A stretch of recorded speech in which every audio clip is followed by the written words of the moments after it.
na, kasi kung pagod ka na, itigil mo na yung Moises. Diba? Minsan ganun po tayo eh. Pagod na nga naglilingkod, gusto pa natin, tuktukan pa natin sa ulo, sabihin, tama na, sumuko ka na. Pero yung essence ng companionship, hindi po discouragement, kung hindi encouragement.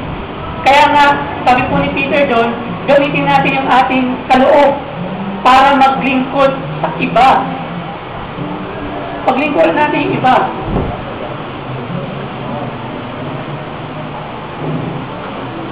Isa ko po na verse sa Proverbs, Psalms 119, 173.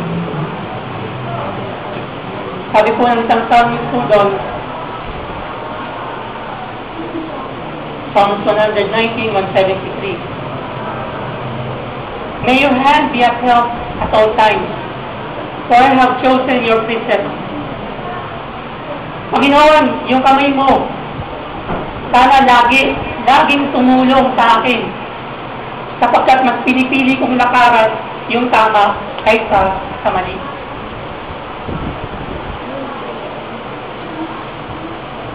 Napakahalaga ng tinatawag na helping hand. Alam ko yung sa basketball, hindi ka pwedeng maglaro, hindi ka pwedeng mag-shoot ng isang kamay lang. Lalo na kapag titira ka ng long distance siya, hindi mo pwedeng gamitin yung one hand lang. You need a helping hand. Gagamitin mo yung kaliwang kamay mo para mag-support sa kanang kamay mo. Para mas maging balance, mas maging accurate yung iyong pagtira. Ganon din po sa serbisyo sa Panginoon. Hindi mo pwedeng iisang kamay lang yung ginagamit po natin. What I'm trying to say, hindi lang iisang grupo, hindi lang iisang tao ang kinakailangan magtrabaho, kinakailangan ng support ministry.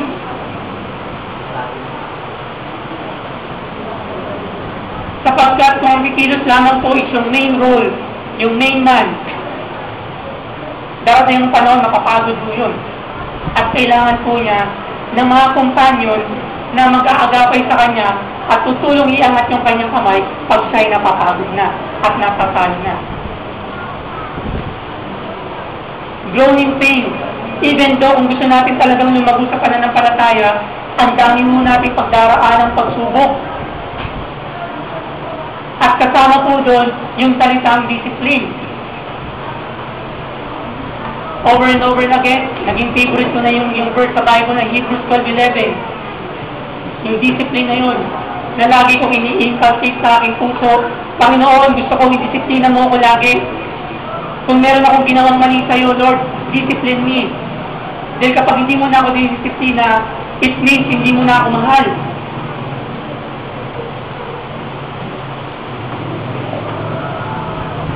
At sa pamamagitan ng pagdisiplina, doon po tayo natitrain sa ating pananampalataya.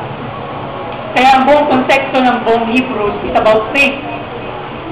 Hebrews 11:1, Hebrews chapter 11 verse 6, may kita natin mga man of faith doon. It's all about faith. Kung gusto natin lumago sa pananampalataya, paghirapan mo, masaktan ka kung kinakailangan, magpadisiplina ka kung kinakailangan.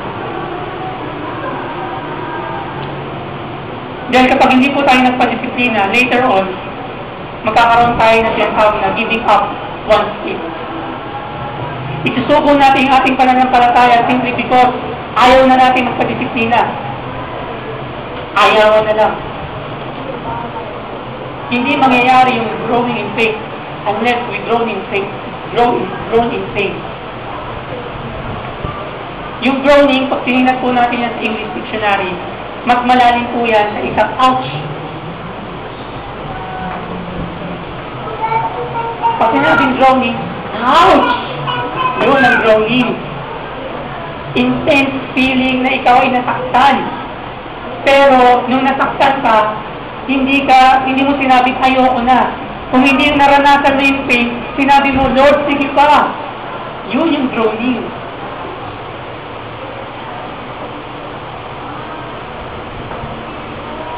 At si Moses lang, si Joshua, si Caleb, si Aaron, at si Hur, sila lamang pong lima, kasama yung mga soldiers, sila lamang yung nag-grow in faith because they grow in faith.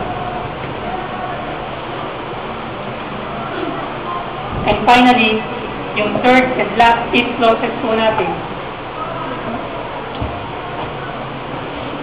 If you want to accomplish great things, start in a humble step or start in a humble beginning.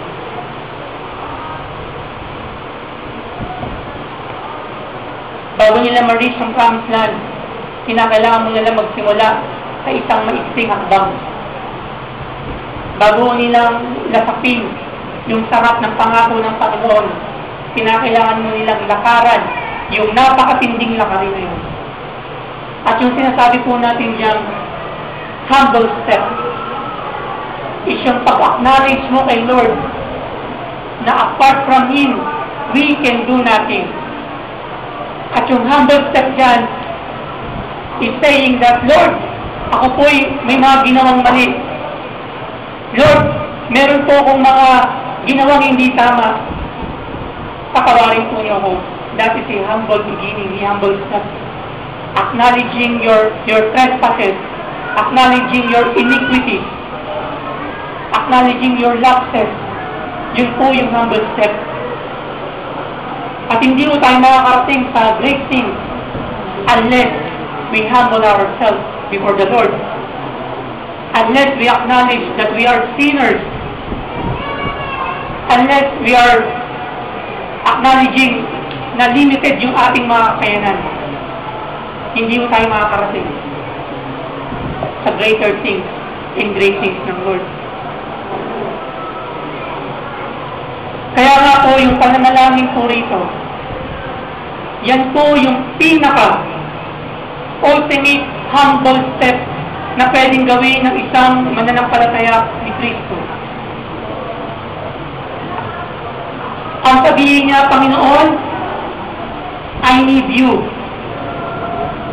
Lord, manifest your goodness and your love to me. So yung pinaka-humble step na pwede natin gawin kay Lord.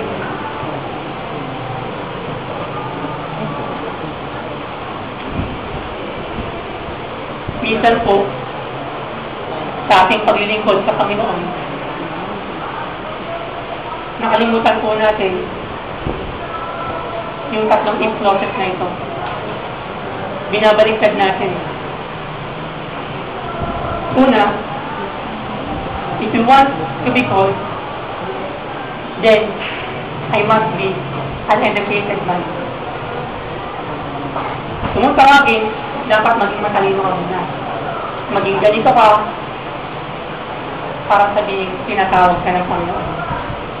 Ikalawa, if you want to grow in faith, hindi na tayo mag-grow.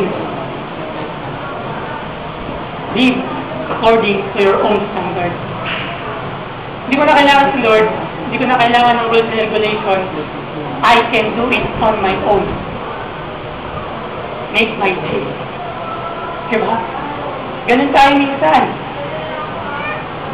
At yung pinakamatindi, if you want to accomplish great things, I don't need companionship. Hindi ko kayo kailangan. Sapat na ako maging aking kakayanan. Alam po ninyo kung bakit po naging matagumpay sila. Naging matagumpay yung digmaan, naging matagumpay yung pananalangin. Isa lang po yung sagot po doon, mga kapatid. At gusto ko pong matutunan po nyo ito ng tama. Proverbs chapter 15 verse 29. Gusto ko po intindihin po nyo mabuti ito at dito po ako magtatapos. Proverbs chapter 15 verse 29. The Lord is far from the wicked person, but He hears the prayer of the righteous. Napakalayo ng Panginoon sa mga taong lumalakad sa kasakiman at kadiliman. Subalit, dinidinig ng Panginoon ang panalangin ng mga taong tapat at nagpapasya.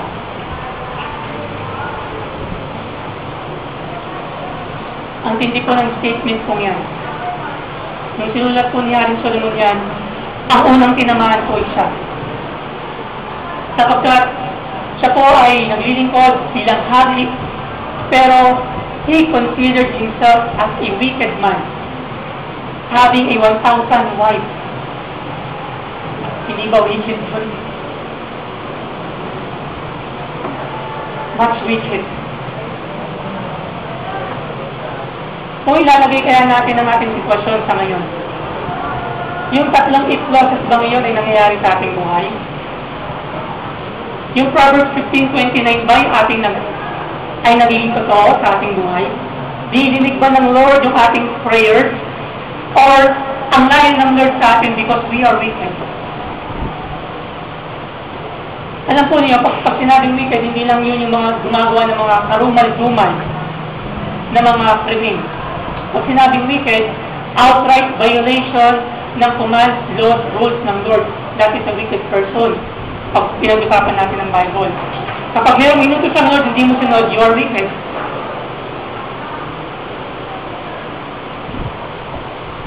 Kapag sinabi ng Lord, magbago ka na, hindi ka nagbago, considered wicked ka. At kapag mayroong pina-accomplish si Lord, hindi mo ginawa, you are wicked. Hindi lang wicked, lazy ka pa. That's why Moses needs companion para maipush po niya yung gusto ng Panginoon na mangyari sa bansang Israel. And likewise, ganun din ang gusto ng Lord na mangyari sa ating church. We, pastors, need companionship. We need you, brothers and sisters in Christ. We need your support. We need your tact. We need your helping hand. Na kapag nakikita naman po natin na kinakailangan magtulungan, magbayanihan, we need you. We need you. Kaya nga po, sa oras kong ito, sabi ko po last Sunday, June 12 is a very special day for us. Today is a Thanksgiving ceremony for the outgoing local council, church local council. Time for us to salute them for their unending and compassionate serving to our Lord Jesus Christ. This time, i-comment po natin sila sa buong taon po. Imagine, May 2010 up to May 2011, sila po yung mga nag-serve. 1 Peter 4:10, nagbigay po sila ng kanilang resources, nag-spend po sila ng kanilang energy, nagbigay po sila ng kanilang kakayanan, time, nagbigay po sila ng kanilang mga knowledge and wisdom para paglingkuran po una ang Diyos, pangalawa, para paglingkuran po tayong lahat. Sila po ang local council. Hindi po sila superb, hindi po sila mataas, kung hindi, sila po ay servant. Sa panahon kong ito, gusto ko magbigay ng certificate of appreciation. Tama po ba ako doon? Sodigo? Sabi ko, Lord, I want to salute my co-workers in Christ. Pero paano? Hindi ko naman mo pwedeng pakainin sila sa Maxes ngayon. Sa Yellow Card, nag-request pa. Pero by means of my heartfelt gratitude in making and doing the certificate, I think it's enough for you, my brethren and sisters in Christ, to acknowledge my sincere and deepest gratitude para sa inyo, mga kamship. Kapag tinawag ko po ang inyong pangalan, maaari lamang po na pumunta po kayo sa ulahan at ibigay ko po sa inyo yung certificate of appreciation. But before that, allow me to read yung statement na ginawa po namin